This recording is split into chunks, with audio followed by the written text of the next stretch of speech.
오늘 본문의 말씀으로 내 영혼의 주인, 내 영혼의 주인 이런 제목으로 함께 말씀을 나누도록 하겠습니다. 영화 타짜에 보면 도박에 중독된 다양한 사람들의 스토리들이 나오게 됩니다. 그 중에 한 분이 교수입니다. 근데 이 교수님인데 이 도박에 개입이 빠져 있습니다. 이 도박판에서 가져온 돈을 다 잃어버리고 턱 일어서더니 고개를 푹 숙이면서 잘 놀다 갑니다 하고 이렇게 터벅터벅 나갑니다. 마지막 세상을 다 잃은 것처럼 터벅터벅 걸어 나가는데 이때 이 남자 주인공을 보며 여자 주인공이 말합니다. 조승우를 보고 이제 김혜수가 이렇게 이야기를 하죠. 저 교수는 오늘 자기 딸 수술비를 다 잃어버렸다. 그래서 이 조승우가 다 고민하더니 돈가방을 들고 와서 그 교수에게 딱 주면서 다시 내 얼굴 보면 내가 당신 죽일 거라고. 그러니까 수술비를 탁 받더니 정말 꼭 품에 안고 정말 감사합니다. 정말 감사합니다. 그래서 또 터벅터벅 하더니 갑자기 걸음을 멈추고 잠시 고민하더니 방향을 돌려서 다시 이 도박판으로 가는 겁니다. 그래서 이 조성호 분노해가지고 적을 하면서 딱 일어나는데 이 김혜수가 말리면서 이렇게 이야기를 하죠. 오늘 밤에 저 사람은 하나님도 못 말린다.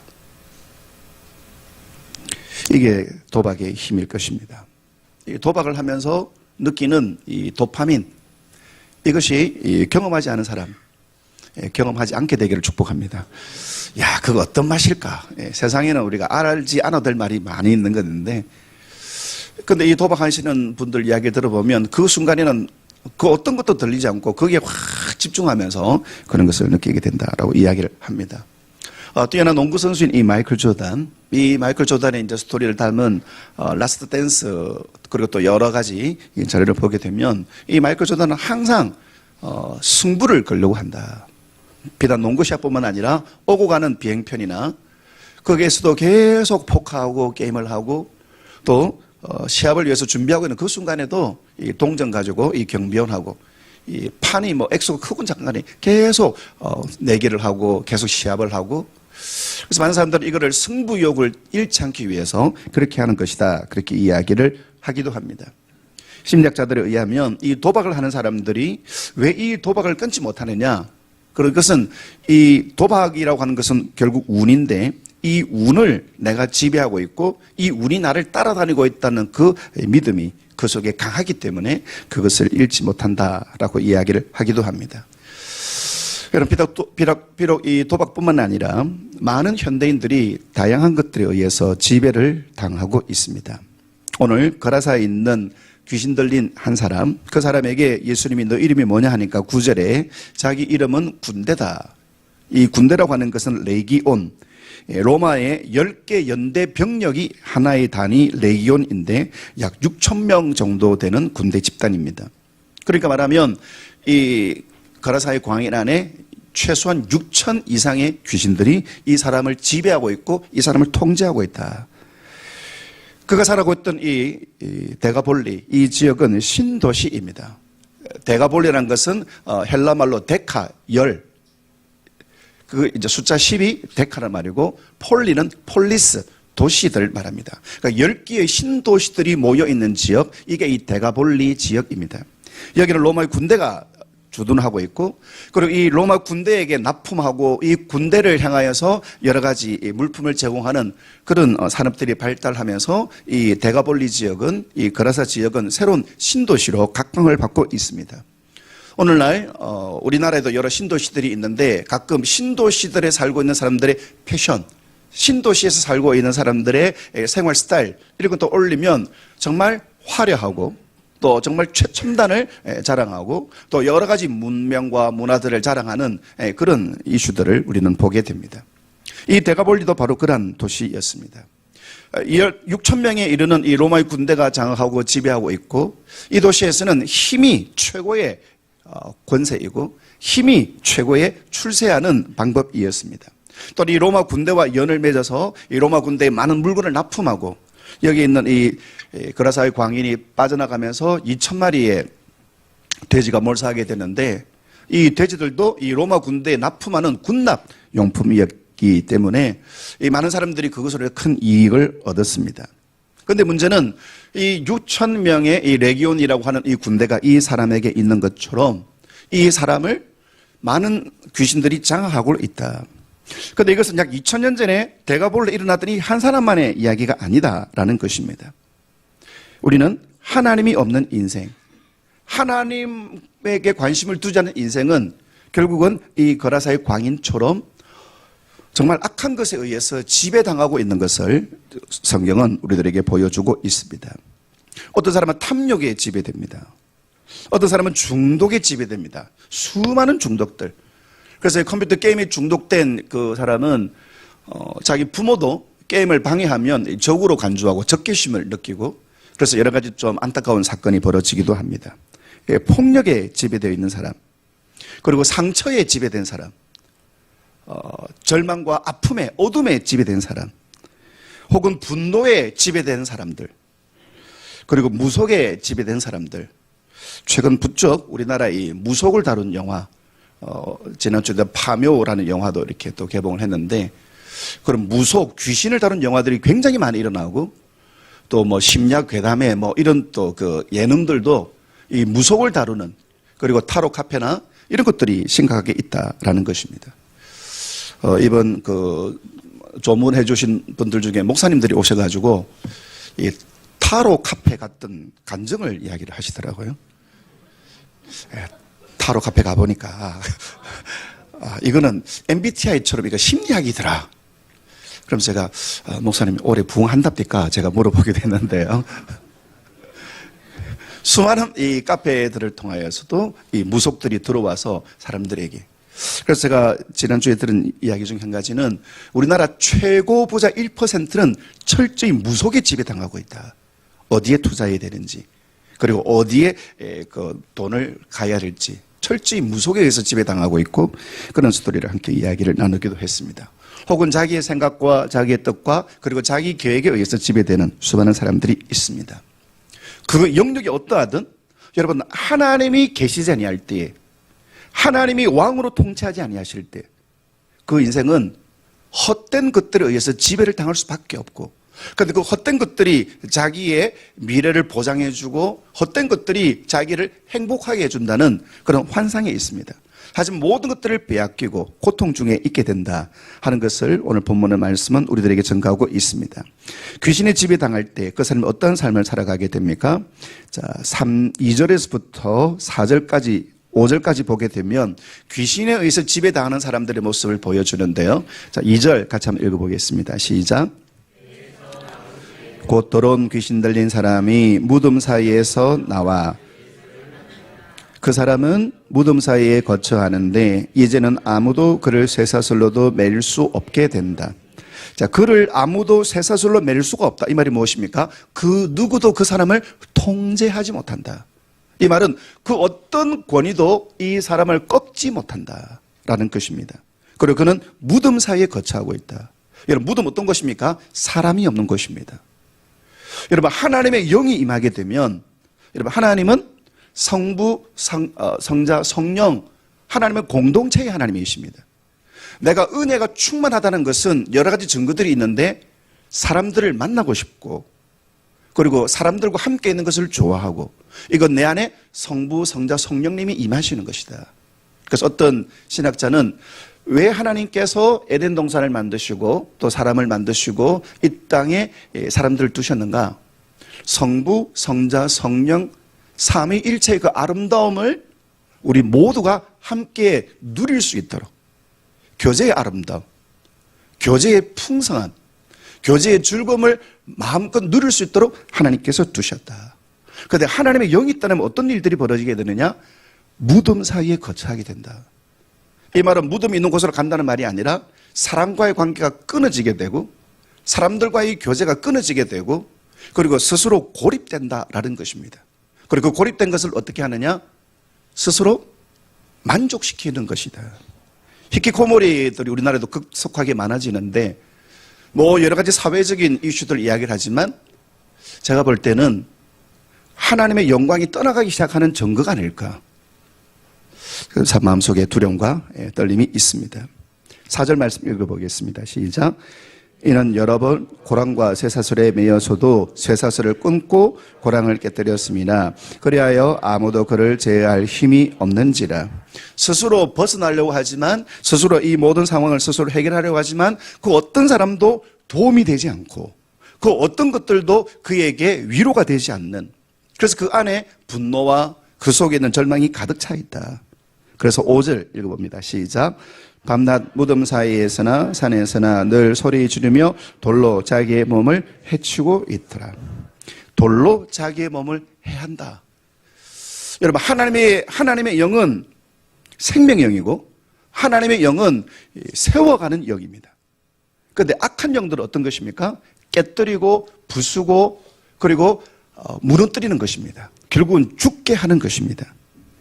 하나님의 영이 그 속에 있는 사람들은 날마다 그의 마음이 기쁨으로 가득 차고, 그리고 다른 사람들을 세워주고 다른 사람들을 위로해주는, 그리고 자기 자신의 성숙을 위하여 정말로 최선을 다하는 그런 삶을 살아가게 됩니다. 왜냐하면 생명은 성장과 열매를 맺는 것이 지극히 당연한 것이기 때문입니다. 그런데 하나님의 영이 떠나면 돌로 자기의 몸을 해하고 있다.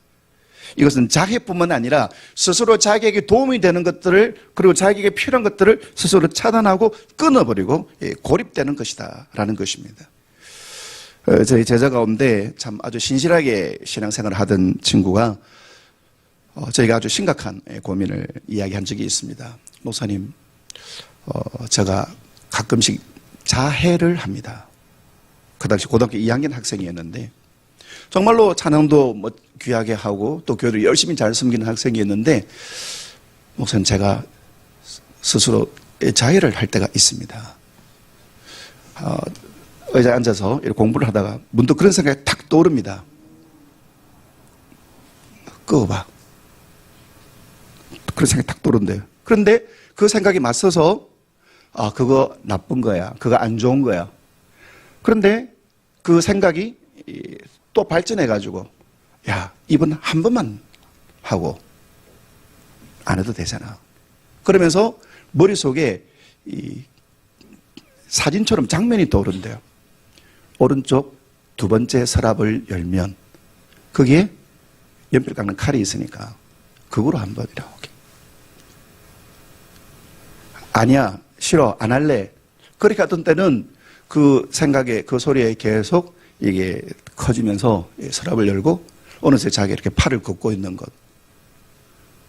그래, 비가 이렇게 나서 이렇게 붉은 이렇게 비가 툭툭 떨어지면 두 가지 생각이 든다고 이야기를 했습니다.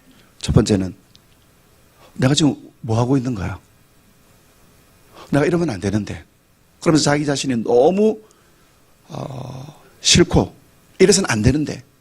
근데 또 하나는 어떤 생각이 드냐면, 야, 이거 계속 했으면 좋겠다. 이거 계속 하고 싶다. 그런 생각이 싹 들어오는데 자기가 너무 깜짝깜짝 놀라면서, 목사님, 그런 삶을 자기는 끝내고 싶고 그런 삶을 자기는 그만두고 싶은데, 근데 이게 잘 안 떠난다고. 그러면서 이렇게 팔 흔적을 보여주는데 마음이 너무 아팠습니다. 하나님의 영이 거하지 않아야 한다면 자기에게 해로운 것을 찾아가는 것입니다. 자기에게 해로운 것을 스스로 자청하는 것입니다.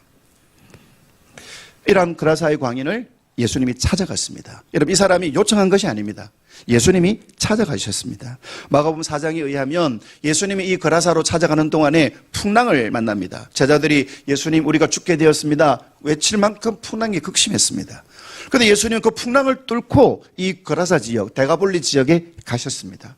그곳에 예수님이 하신 일은 딱 하나, 이 그라사의 광인을 만나시고 그를 치료하시고 그를 회복시키시는 그 딱 한 가지 일입니다.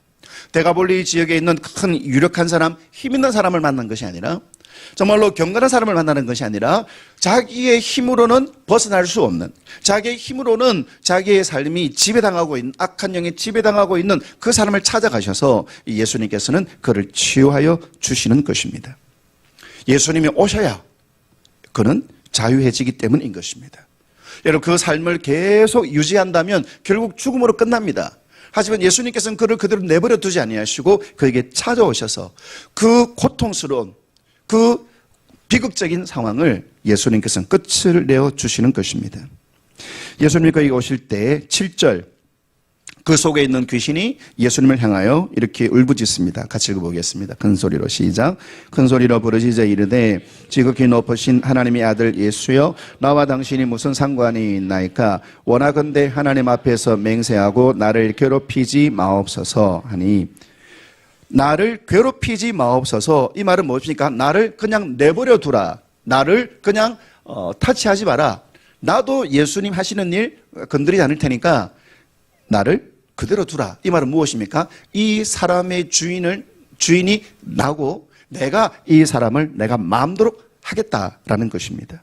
나와 당신이 무슨 상관이 있나이까? 이 사람은 내 것이기 때문에 이 사람은 나의 소유이기 때문에 건드리지 마시고 예수님은 저 유대인들 예수님은 저 이스라엘 사람들에게 가서 그들에게 복음을 전하시고 저를 그대로 두십시오. 그런데 주님 뭐라고 하십니까? 8절 같이 읽겠습니다. 시작. 이는 예수께서 이미 그에게 이르시기를 더러운 귀신아 그 사람에게로 나오라 하셨습니다. 예수님께서 그에게 말씀하십니다. 더러운 귀신아 그 사람에게 나오라. 그때 그는 이 사람을 내가 계속 소유하고 싶습니다. 이 사람을 내가 마음대로 좌지우지하고 싶습니다. 그런데 예수님은 아니다. 그 사람의 주인은 네가 아니고 예수님이시다. 너 그 속에서 나오라. 그 속에서 빠져나오라 라고 선포하십니다. 결국 그들이 12절 간구하여 이르되 우리를 돼지에게로 들어보내어 들어가게 하소서.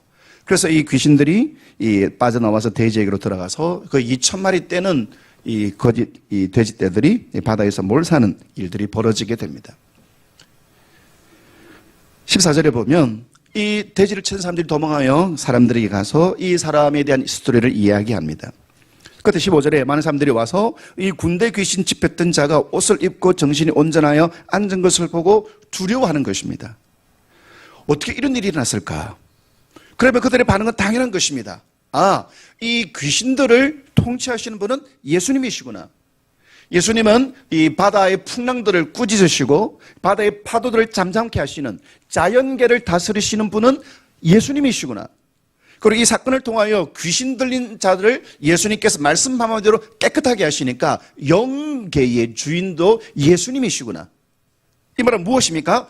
우리의 주인도 예수님이시구나 고백해야 되는 것입니다. 그런데 그들은 예수님을 떠나보내기를 예수님을 향하여서 17절 그 지방에서 떠나시기를 간구하고 있습니다. 예수님이 참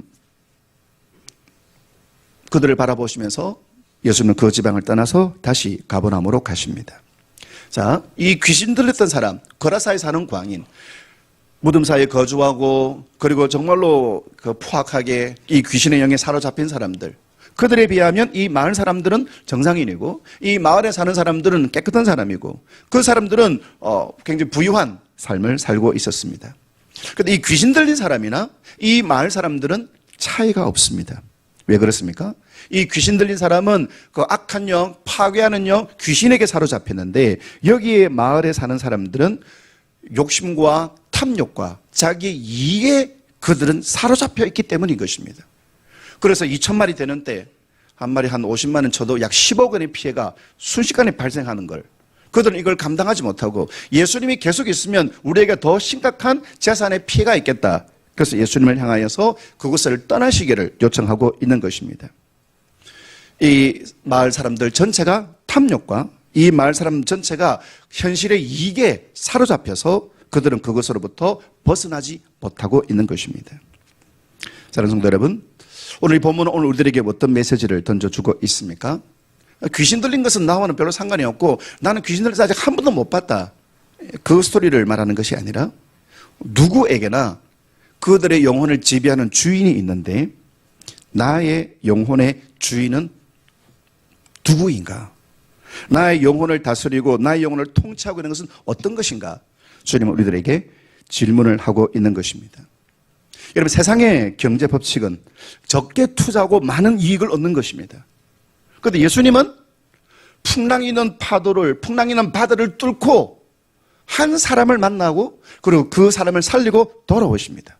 세상의 기준으로 볼 때는 이 예수님의 행동은 굉장히 전략적으로 위험하고, 그리고 이 예수님이 행하신 일들은 사역적으로 볼 때 굉장히 무모한, 어쩌면 쓸모없는 낭비처럼 보입니다. 그런데 예수님에게는 한 영혼이 천하보다 귀하였기에 예수님은 그 사람을 찾아가는 것입니다. 그 사람이 예수님을 요청하는 것이 아니라 예수님이 그들을 긍휼히 여기셔서 그들에게 찾아가셔서 그의 집에 그를 다스리고 있는, 그를 붙들고 있는 악한 영들을 쫓아내시고 예수님이 이 사람의 주인임을 선포하시는 것입니다. 요한복음 10장 10절 말씀에 도둑이 오는 것은 도둑질하고 죽이고 멸망시키려는 것뿐이지만 예수님이 온 것은 양으로 생명을 얻게 하고, 예수님이 이 땅에 오신 것은 우리로 하여금 생명을 얻게 하고 또한 풍성하게 하도록 하기 위함이 예수님이 우리에게 오신 목적이며, 그리고 나에게 오신 목적인 것입니다. 이 말은 예수님은 지금 내 속에 있는, 나를 지배하고 있는, 나를 장악하고 있는 하나님이 아닌, 예수님이 아닌, 성령님이 아닌 그런 엉뚱한 영들을 예수님은 다 제거하시고, 그리고 우리 안에 예수님이 내 영혼의 주인이심을 나타내기 위하여 우리에게 찾아오시는 것입니다. 그리고 우리를 예수님이 나의 주인이심을 믿고 고백하며 주인의 인도하심을 따라 살아가게 하는 그 삶을 살게 하는 것입니다. 자, 이 사람은 예수님께 요청합니다. 어떻게 요청합니까? 예수님, 제가 주님을 따라가겠습니다. 이 마을 사람들을 바라볼 때, 이 사람들하고 내가 어떻게 살아갈 것인가? 이 사람들은 정말 영적인 일에 관심이 없고, 주님, 제가 예수님을 따라서 예수님과 함께 예수님의 사역을 돕겠습니다. 그래서 예수님 뭐라고 말씀하십니까? 돌아가라. 돌아가서 너희에게 행한 그 일들, 예수님께서 그에게 행하신 역사들을 모두에게 증거하라 라고 말씀하십니다. 우리 성경 구절 다시 한번 보도록 하겠습니다.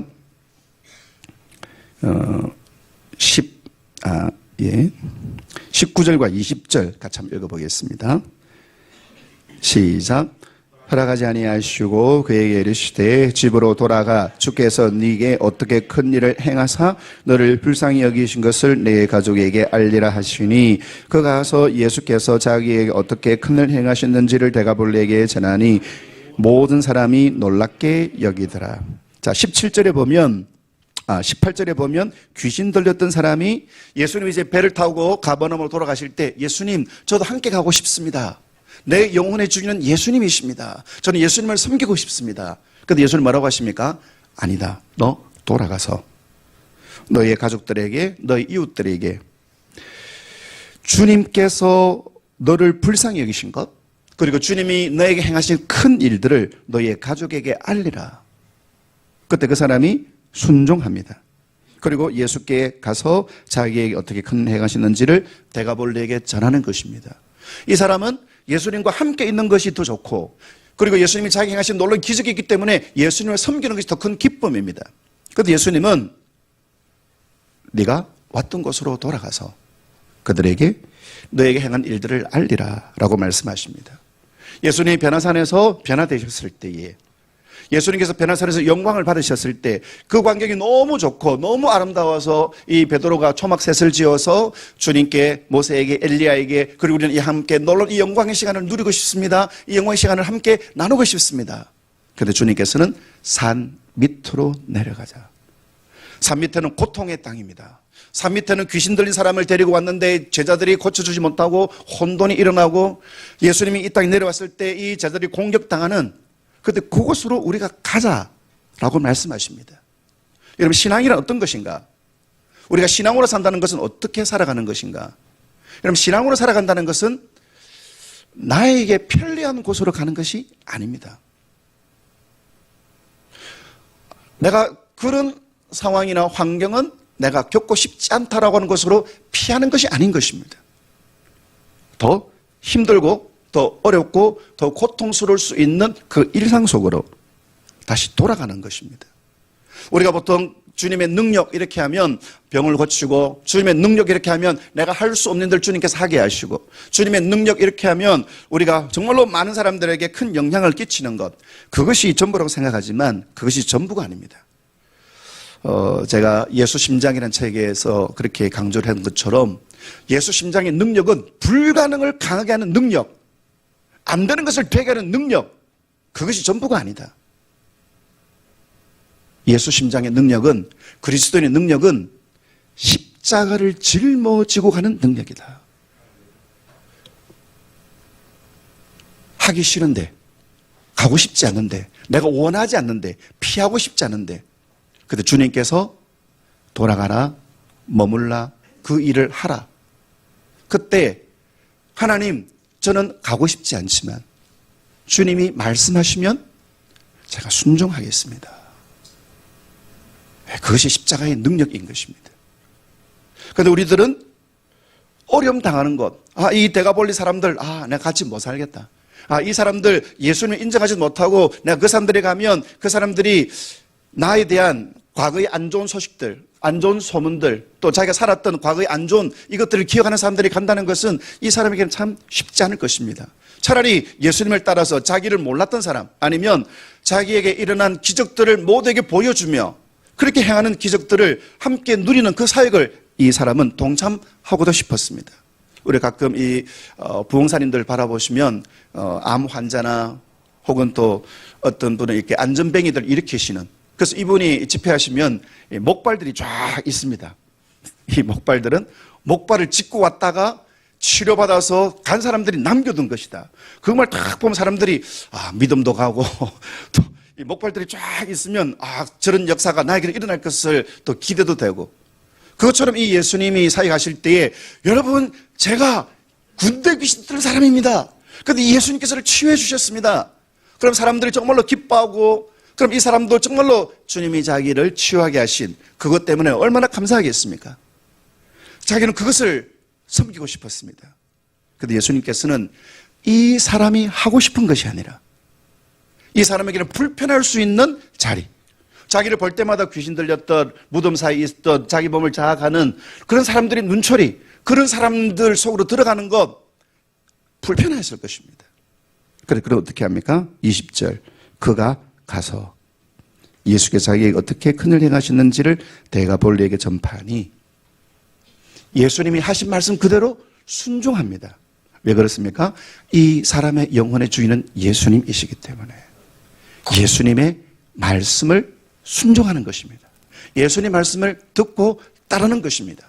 그때 이 데가볼리는 신도시라고 하였습니다.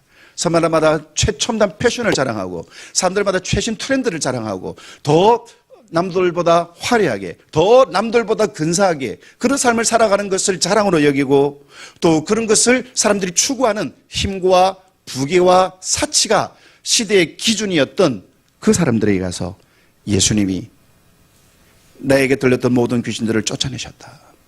그때 사람들이 그것을 보고 하나님께 영광을 돌려드리는, 이것이 바로 하나님께서 하시는 놀라운 역사인 것입니다. 라이온 일병 구하기라는 영화들을 여러분들이 다 보셨을 것인데요. 여기 보면 이해가 안 되는 명령을 내립니다. 이 라이온 가문의 4명의 아들이 전쟁에 참석했는데 3명이 전사를 하고, 그걸 알고 보니까 1명의 아들이 또 전쟁터 최전방에 가 있다. 그래서 국방부에서는 이 아이의 어머니에게 내 아들이 다 죽었다 하는 것을 알릴 수가 없고, 이미 이 3아들의 희생만으로 이 가정은 너무 국가를 위해서 한 공로도 크고 그 어머니에게 그 아이를 다시 돌려보내자 라고 하면서 밀러 대위와 또 7명의 특공대원들을 조직해서 이 라이온 일병을 찾으러 가고 이 라이온 일병을 구하러 가는 영화이죠. 그런데 영화 중간중간에 이런 대사가 나옵니다. 저도 이 대사를 들을 때마다 그렇지. 제가 이 영화를 개봉할 때 부산 제1극장에서 봤는데요. 그때는 지금은 이제 영화 보고 끝나고 나면 아르바이트생도 하고 다 보내오려 하지 않습니까? 그때 영화 티켓 하나만 있으면 하루 종일 영화 보는 것도 가능합니다.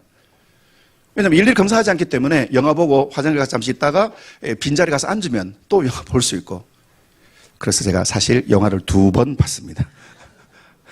처음에 영화를 봤는데 와, 영화에 완전히 압도되고 몰입이 되면서 정말 정신 못 차리도록, 그래서 한 번 갖고는 안 되겠다 해가지고 다시 한 번 더 처음에는 1층에서 보고 두 번째는 2층에서 이렇게 보는데 거기에 대한 에피소드 한 가지가 있는데 그 나중에 제가 한 번 더 간증을 하도록 하겠습니다. 와 정말 몰입도 강하면서 근데 그 중간에 그 특공대원들이 던지는 질문 하나가 저에게도 그런 질문이었습니다. 뭐냐면 밀러 대위한테 대위님 우리 지금 한 사람 구하러 가는 거라면서요. 우리 작전이 그렇다고. 근데 이상하지 않느냐고. 뭐가 이상하냐니까. 한 사람을 구하기 위해서 8명이 출동해서 가는데 우리에게도 엄마가 있고 우리에게도 가족이 있는데 한 사람을 구하기 위해서 8명이 가는 거 이거 낭비가 아니냐고. 실제로 이 라이언 일병을 구하는 과정에 있어서 한 명씩 희생되고 나중에는 이 라이언 일병이 만나고 가자 했을 때 이 동료를 두고 갈 수가 없다. 그래서 마지막 최후의 접전을 함께 하면서 거기 있는 아마 그 타이프라이터 치는 그 친구만 남았고 이 7명이 이렇게 전사를 하게 되는 걸로 기억하고 있습니다. 전투가 끝나고 자기를 위해 정말 목숨을 바쳤던 이 밀러 대위가 이제 그도 총을 맞아서 숨을 거두고 할 때 이 라이언 일병을 만납니다. 그때 이 라이언 일병에게 이 밀러 대위가 이렇게 이야기하죠. 영어로 하면 earn it, earn, E-A-R-N, earn it. 무슨 말이냐면 우리가 너희들을 위하여 바친 이 희생을 네가 earn, 가지게 되었는데 인생을 아무렇게나 살지 마라. 이 대위하고 중사가 가끔씩 이야기하면서 이 중사도 이야기합니다. 우리가 이런 희생할 만한 가치가 있을까요? 그때 중사가 이야기했나 이런 이야기를 합니다. 아마 이 사람이 나중에 돌아가서 전구를 발명하든지 아니면 어떤 다른 사람들에게 도움을 주든지 그렇게 살지 않겠나. 그 다음에 저는 이렇게 생각이 늘 들었습니다. 이 한 사람을 살리기 위해서 7명이 희생되었습니다. 그걸 자기 눈으로 보았습니다. 그리고 이 사람은 영화 초반부와 마지막에 나이가 많아져서 자기 식구들을 다 데리고 그 밀러 대위 앞에 와가지고 단 하루도 대위님이 그날 다리에 사신 말씀을 잊지 않고 매일매일 우리를 위해서 희생하신 나를 위해서 목숨을 바친 이 사람들의 희생이 헛되지 않도록 그렇게 살려고 했습니다. 그래서 자기 가족들을 소개하면서 이 사람들이 그 증인들입니다. 한순간도 헛되게 아무렇게나 살지 않도록 열심히 살았습니다. 저는 그것을 바라보면서 그런 생각을 하게 되어졌습니다. 우리는 예수 그리스도의 피로 구원받은 존재. 우리가 아직 죄인 되었을 때 우리 위해서 예수님이 십자가에 죽으심으로 말미암아 우리에 대한 사랑을 확증하시고 여러분 세상의 지배를 받고 살던 나 감정의 지배를 받아서 기쁘다가 실증나다가 짜증나다가 그렇게 살아가는 인생. 세상에 헛된 것이 주인이 되어서 남들 가진 것 나도 가져야 되고 남들이 하는 것 나도 해야 되고 남들이 누리는 것 나도 누려야 되고 그것이 삶의 전부로 살았던 내 인생. 지금보다 조금 더 편리하게 지금보다 조금 더 넉넉하게 살려고 그것이 내 삶의 목적으로 살았던 나를 주님께서는 그것이 너의 인생의 주인이 아니다. 너는 그렇게 살아갈 존재가 아니다. 주님이 내 인생의 주인이 되시고 그러면 주님이 나를 위해서 흘리신 그 십자가의 피를 기억하면서 그럼 주님 제가 무엇을 하면 좋겠습니까? 내가 하고 싶은 거 하겠습니다. 이것이 아니라 주님은 저에게 무엇을 하기를 원하십니까? 왜냐하면 우리의 영혼은 주인이시기 때문에 주님이시기 때문입니다. 오늘 많은 사람들이 하나님을 그대로 신비적인 힘으로 생각을 합니다. 알라딘의 마술 램프처럼 내가 힘들 때 나타나서 이거 해결해 주세요. 어떤 해결사에게 내가 어려운 일이 있으니까 이 문제 해결해 주세요. 우리 주님은 그런 분이 아니시라 내 영혼의 주인이시며 내 영혼의 왕이십니다. 그래서 우리는 매일매일 주의 음성을 들어야 되는 것입니다. 매일매일 하나님 나에게 원하시는 뜻을 분별할 수 있어야 됩니다.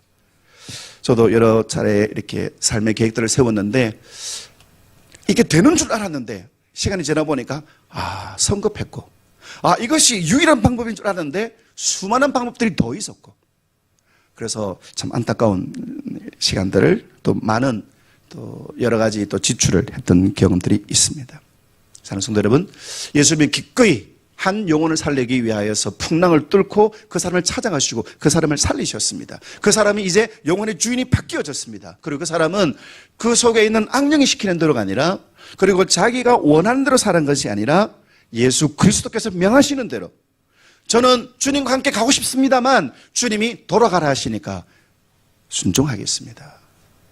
오늘날 시대에 정말로 자기가 주인이 되는 시대, 사사기처럼 자기 소견에 옳은 대로 내가 기도했고 또 내가 이걸 하고 싶어하고 하나님이 기뻐하실 것이고 그렇게 살아가는 수많은 사람들을 보게 됩니다. 이런 자리에서 내 영혼의 주인은 하나님이시다. 주님이 인도하심을 따라 주님 말씀하시면 내가 나아가고 주님 뜻이 아니면 내가 멈추겠습니다. 내가 아무리 준비하여도, 내가 아무리 모든 것들을 계획하였다 할지라도 하나님의 인도하심이라고 한다면 제가 순종하겠습니다. 제가 알고 있는 많은 선교사님도 이분은 유럽 쪽으로 가기를 원했지만 하나님께서는 아프리카로 가라 하시고, 어떤 분은 아프리카로 가라 하셨는데 오히려 미국으로 가라 하시고, 하나님 제가 이걸 준비했습니다. 그런데 또 다른 하나님의 뜻에 순종하는 것, 항상 하나님의 영에 깨어있는 것, 이 사람이 바로 내 영혼의 주인이 하나님이심을 고백하며 살아가는 삶의 모습인 것입니다. 어떤 글 중에서 이런 이야기를 읽은 적이 있습니다.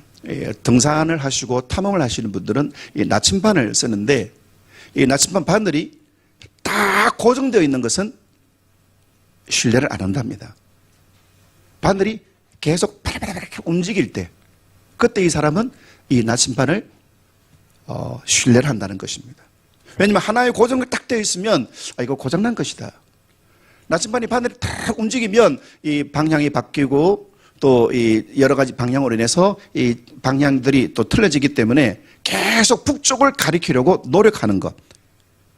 우리의 신앙은 끊임없이 하나님 앞에 깨어 있도록, 정말 나침반 바늘이 계속 움직이듯이 하나님의 뜻은 우리 사람이 측량할 수가 없고, 지난주에 유한은 무한을 담을 수가 없다고 말씀처럼 하나님이 계획하시면 그 아무도 알 수가 없습니다. 하지만 내 영혼의 주인은 주님이시기 때문에 내가 원하는 대로, 뜻하는 대로가 아니라 하나님의 원하시는 대로 나를 사용하여 주시옵소서. 그래서 매일 말씀을 드려야 되고 매일 주의 영광을 보아야 되고, 그래서 그 걸음을 통하여 하나님의 놀라운 일들을 이루어 나가시는 것입니다.